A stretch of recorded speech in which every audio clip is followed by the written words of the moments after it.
हर रोज अपने मां बाप को लड़ता हुआ देखना अमर के लिए काफी दुखद था। अमर हर रोज ये सोचता था कि वो घर छोड़कर भाग जाए, किसी शहर में चला जाए और वहां जाके खूब पैसे कमाए ताकि उसके मां बाप के बीच में झगड़ा ना हो और ये जो आर्थिक तंगी है उसके परिवार में वो दूर हो पाए। छोटी उम्र होने के चलते वो हर रोज सोचता जरूर था, लेकिन इतनी हिम्मत नहीं जुटा पाता था कि वो घर छोड़कर और किसी दूर शहर के लिए निकल पाए। लेकिन आखिरकार मैट्रिक की परीक्षा देने के बाद वो दिन आ ही गया जब अमर ने घर छोड़ने का फैसला कर लिया। वो घर से भाग गया बिना किसी को बताए, क्योंकि उसे पता था कि अगर वो अपने माँ बाप को बताएगा कि वो दिल्ली जा रहा है और वो कमाना चाहता है तो उसके माँ बाप उसे नहीं जाने देंगे। इसलिए अमर घर से बाहर निकल गया। उसके पास बहुत पैसे नहीं थे, ना ही कुछ खास चीजें थी, ना ही अनुभव था। आज से पहले उसने ट्रेन देखा तक नहीं था।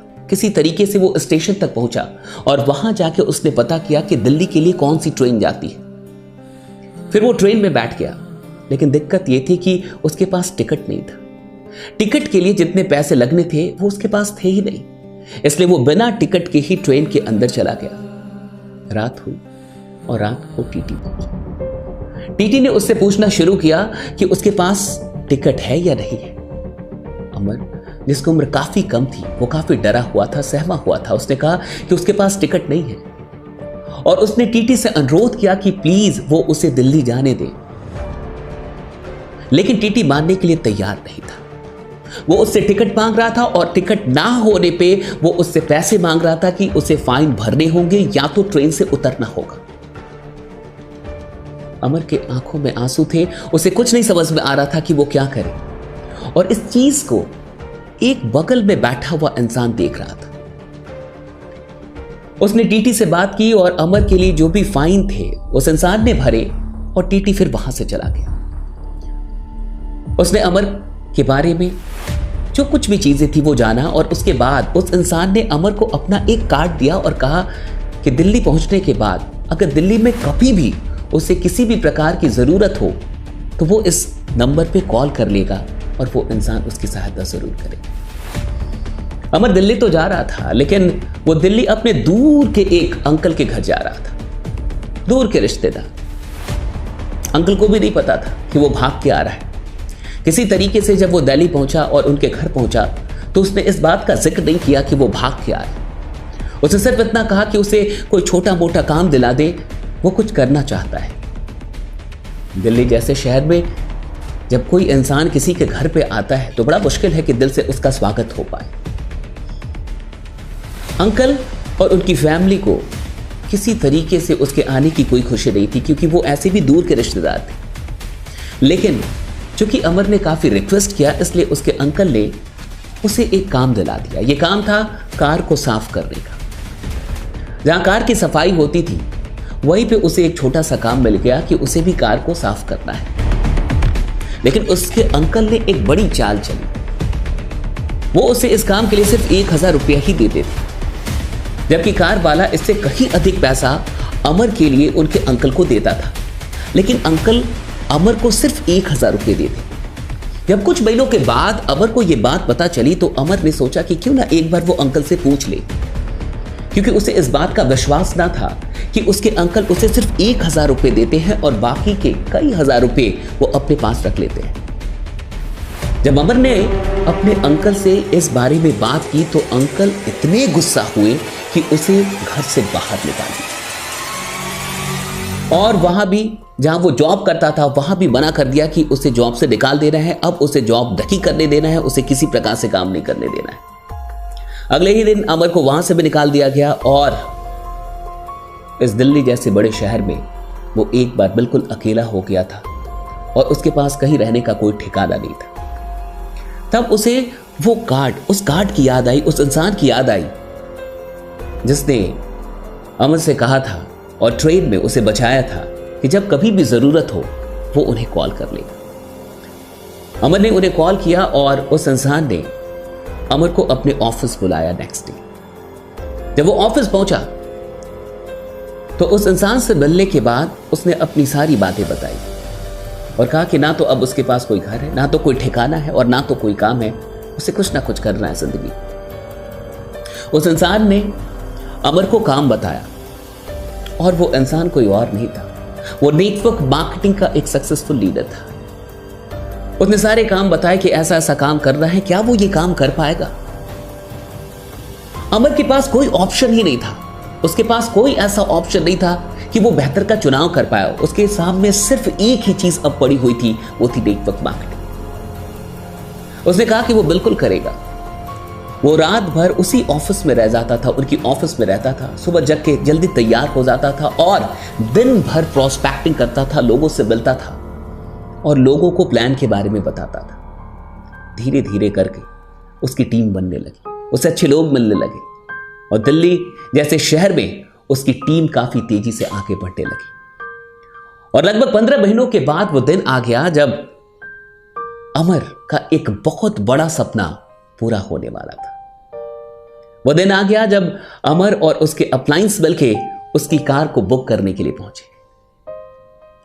लेकिन अमर ने कह रखा था कि उसे एक खास शोरूम से ही खरीदना है और वही कार लेनी है।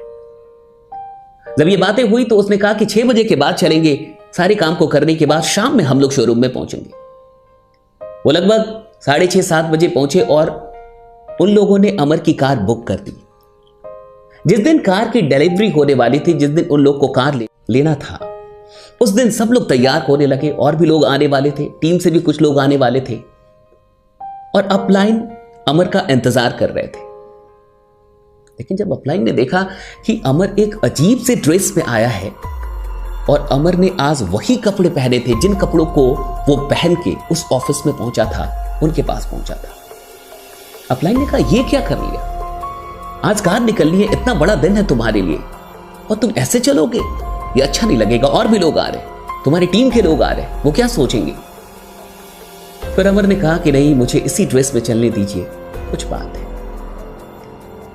अपलाइन ने बहुत समझाया लेकिन अमर के मन में कुछ बातें थी और उसकी भावनाओं का कद्र करते हुए अपलाइन ने कहा कि ठीक है, ऐसे ही चलो। जब सारे लोग शोरूम के पास पहुंच गए तो अमर ने कहा कि आप लोग अंदर जाइए, मैं कुछ देर के लिए बाहर खड़ा रहूंगा। और वो बिल्कुल उसी ड्रेस में, जिस ड्रेस में वो आया था, जिसमें वो बिल्कुल गरीब जैसा दिख रहा था, वो बाहर शोरूम के खड़ा हो गया। शोरूम के अंदर से एक इंसान की नजर अमर पे पड़ी और वो तुरंत बाहर निकला काफी तेजी में।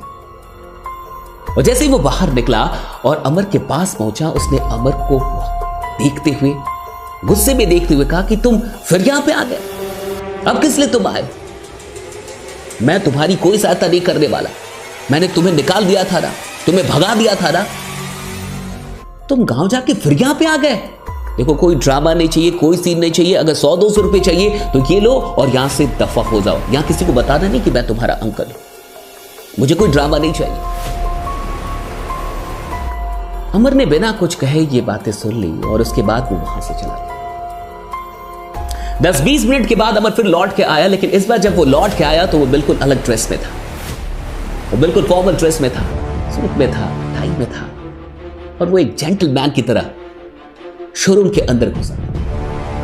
उसके अंकल उसी शोरूम में एक सेल्स एग्जीक्यूटिव थे और वो बाहर से आता हुआ जब अंदर पहुंचा तो उसके अंकल अंदर थे और वो बड़े गौर से देख रहे थे और उनकी आंखें खुली की खुली रह गई कि आखिर ये क्या हो गया। एक पल के लिए उनकी आंखों को विश्वास नहीं हुआ कि वो अमर को देख रहे हैं। फिर उन्हें लगा कि कोई बात नहीं है, हो सकता है कुछ अच्छे लोग इसको मिल गए हों और किसी और की कार निकलने वाली होगी और ये आ गया होगा।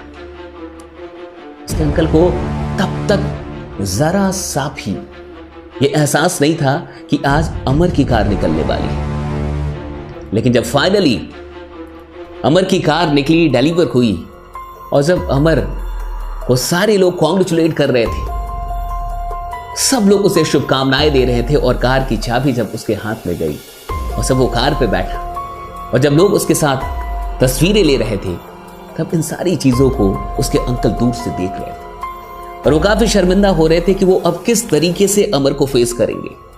अमर भी बिल्कुल उनको इग्नोर कर रहा था और वो सारी चीजें देख रहे थे और एक पल के लिए अपने दुख का एहसास भी हो रहा था। उनके अंदर ये आत्मग्लानि भी चल रही थी कि उन्होंने अमर के साथ ज्यादती कर दी, गलत किया। जाते वक्त जाते जाते अमर कार से उतरा और एक मिठाई का डब्बा लेके अंकल के पास पहुंचा और उसने अंकल से कहा कि बहुत बहुत शुक्रिया, अगर आपने उस दिन मुझे अपने घर से निकाला ना होता तो अंकल मैं आज यहां नहीं पहुंच पाता। अच्छा किया आपने कि मुझे निकाल दिया, अगर आप ना होते तो मैं अपनी जिंदगी में कभी सफल ना होता। ये मिठाई आपकी। अमर के अंकल काफी भावुक थे और उन्हें एक शर्मिंदगी का एहसास भी हो रहा था, लेकिन फिर भी उन्होंने ये पूछना सही समझा कि आखिर तुमने ये सब कुछ कैसे किया। मैं इतने दिनों से नौकरी कर रहा हूं लेकिन आज भी एक कार नहीं ले पाया, आखिर तुमने 15-16 महीनों के अंदर ऐसा कैसे कर दिया। तब अमर ने कहा कि आपको याद है जब आपने मुझे घर से निकाल दिया था तो लगभग उसके 1 महीने के बाद, 1-1.5 महीने के बाद मैंने आपको एक व्हाट्सएप किया था और आपको एक कार्यक्रम में आमंत्रित किया था, लेकिन आपने मेरे नंबर को ब्लॉक कर दिया था और मुझे ये लिख के भेजा था कि आइंदे मैं आपको किसी भी प्रकार का मैसेज ना करूं। आपने ये कहा था कि आपको ये सारे काम पता है और इस प्रकार के कामों में आपको नहीं पड़ना है, और आपने मुझे नसीहत दी थी कि मैं गांव लौट कर चला जाऊं। अंकल मैंने वही काम किया, मैंने वही नेटवर्क मार्केटिंग की और आज मैं अपनी जिंदगी में यहां पे हूं। हाँ, मुझे अफसोस है कि आप मुझे नहीं समझ पाए। मेरे अपलाइंस ने मुझे यह सिखाया था कि सिर्फ दोस्तों को ही नहीं, जिससे तुम्हारी दुश्मनी भी हो गई है उनको भी माफ कर दो और उनको भी साथ लेके चलो। खैर, आगे क्या हुआ होगा ये आप अच्छे तरीके से समझ सकते हैं। आपको ये कहानी कैसी लगी मुझे जरूर बताइएगा, कमेंट करके मुझे जरूर बताइएगा। और मैं चाहता हूं कि इस कहानी को आप सिर्फ अपने तक ना रखें और भी लोगों तक पहुंचाएं, इसे शेयर करें।